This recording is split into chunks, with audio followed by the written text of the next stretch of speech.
The Spencer Mansion is a compelling architectural study in spatial manipulation and psychological architecture. On the surface, the mansion estate is designed in a language of typical neoclassical grandeur, but the building's floor plan subverts any conventional domestic logic.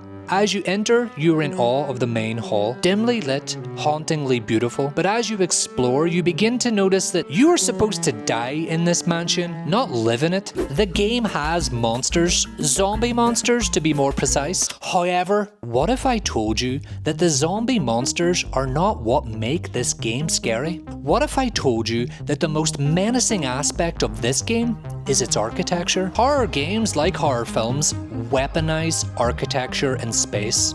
Allow me to explain. Resident Evil. Scale is how we mentally align ourselves with a space. It is how we physically and emotionally engage with architecture. From the height of a ceiling to the height of a chair, scale is how we psychologically understand our place in architecture and therefore our place in the universe. We are tiny and small and often insignificant, but this smallness is simply relative to the architecture we design, build, and inhabit. This is why architectural design is such a complex field. A well-designed room is like a complex composition of various moving parts, all arranged in a way that is pleasing to the human eye. Architects spend decades striving to achieve this form of spatial harmony, and then scale it again, from the room to the house, to the street, to the city. So what happens when that scale is intentionally disrupted? Just a tiny little bit. What happens when the scale feels off? When human enemies are 1.5 times larger than they should be? When rooms are that tiny bit smaller than they need to be? When ceilings literally rise and fall above us? This is psychological spatial horror. Take the corridor, for example. A corridor should efficiently connect two distant rooms in an orderly fashion. The shortest route is the best route, but the ground floor corridor in the east wing of the Spencer Mansion only has two doors. Two doors on opposite ends. The corridor is much longer and much wider than it has any right to be. Look how wide it is. The width and height of the room frames the character as small and vulnerable. This is by design. A corner turn is added at the midpoint to intensify the intensity. Corridors in the Spencer Mansion are long and endless and often oscillate in scale. In many cases, the door at the end of a corridor will lead directly to another corridor. Corridors are often defined as the space between rooms. In Resident Evil, the corridor often is the room. The corridors are often chained together and are sporadically punctuated by key spaces such as the dining hall and the library. In some instances, the corridor simply leads to a dead end. So who designed this house? The answer is Shinji Mikami. He is the mastermind behind the Resident Evil series, a franchise that not only redefined survival horror, but also established many of the tropes and mechanics now synonymous with the genre. Mikami's meticulous attention to detail, cinematic flair, and focus on psychological tension have earned him a reputation as a master of architectural survival horror. This is a genre that I literally just invented for the purpose of this video essay. Resident Evil is the quintessential architecture horror experience. So how does a designer like Mikami achieve this phenomenon? Constraints are an essential component of great design.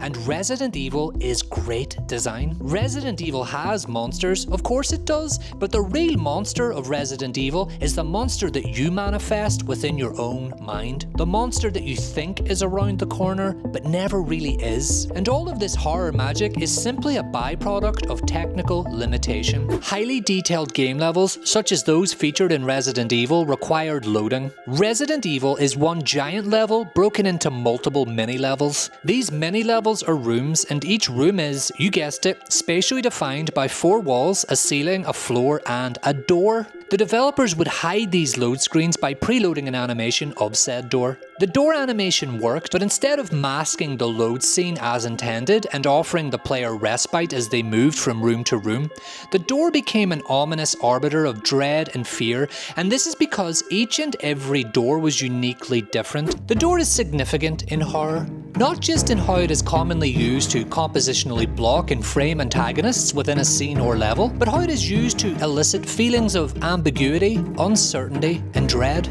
You see, every door has an intrinsic dual nature. A door is both safe and unsafe at the same time until that door is opened. Infinite possibilities quickly collapse into a single outcome simply by opening the door.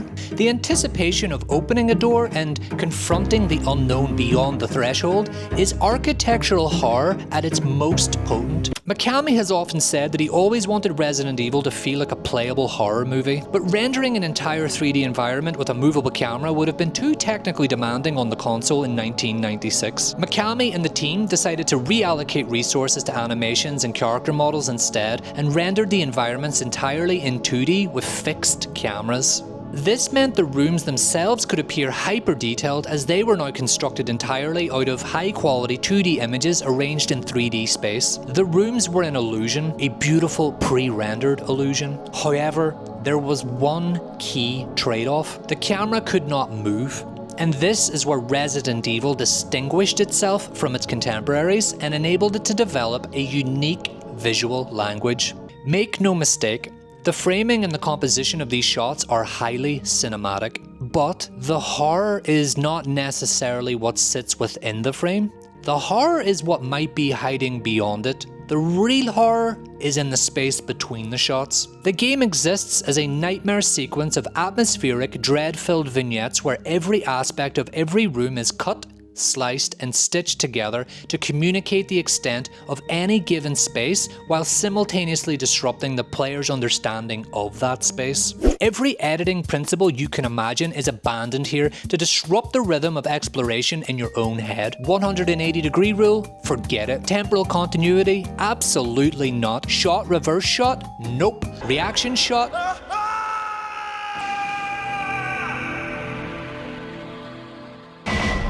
Yes. The result is a spectacular, voyeuristic, CCTV-like horror experience where you are both player and spectator. What is around each and every corner? The character can see, but the player cannot. This dissonance is upsetting and unsettling. This is architectural horror. The Spencer Mansion is an illusion, an architectural sleight of hand. It was never designed to function as anything other than as an obstacle you must overcome. It also doesn't exist until you walk through its doors. Its life begins and ends with you, the player. Solipsistic in outlook, nihilistic in character, the Spencer Mansion is the antithesis of architectural design. It is literally constructed with drawings and images to trick us into believing that the space can somehow be measured in 3 dimensions, which begs the question, is it real? The house is a mirage. It is a digital dream. It is a virtual nightmare. Resident Evil shows us that horror isn't just what happens in a space, but what can happen around the edge of that space. Not what we can see, but what we might see.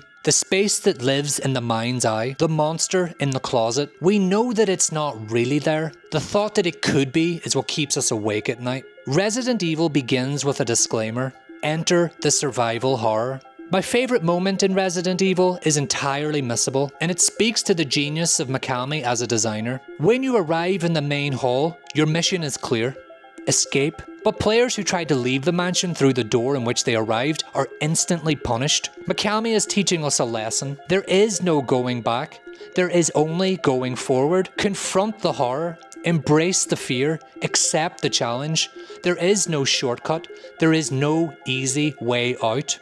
The door only works one way. Are you sure you want to open it?